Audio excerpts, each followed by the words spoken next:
俾個機會我。點俾機會你啊？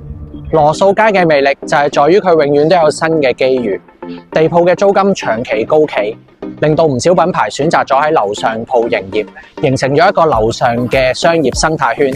今日我哋去睇啲咩呢？ Let's go go go！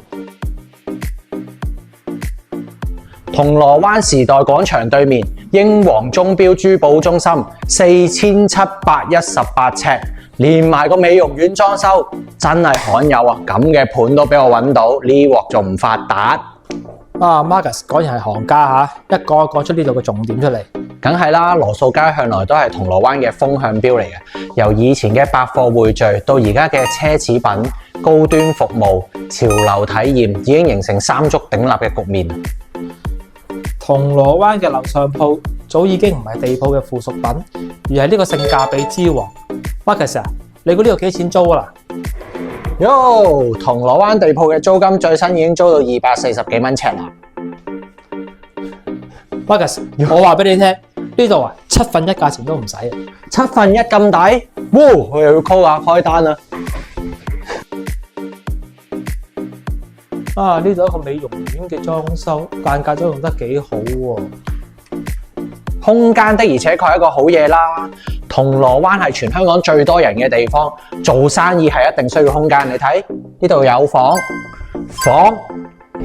再係房，跟住都係房，又係一個房，仲有2個房。幾多客都夠接啦！哇，呢度仲有個 VIP 房喎。呢度嘅裝修除咗可以繼續做翻呢個高端美容之外，仲可以做呢個美容加呢個輕醫美，簡直係游刃有餘添啊！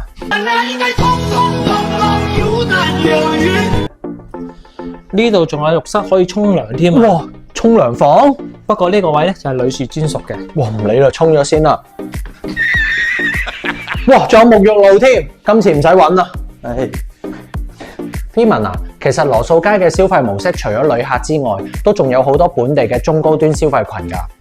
係啊，佢哋而家已經唔係走馬觀花，而係一個沉澱式嘅體驗嚟㗎啦。咁呢個物業就啱晒佢哋啦。呢度除咗係本地加埋遊客嘅消費之外，仲有好多寫字樓嘅白領喺附近添。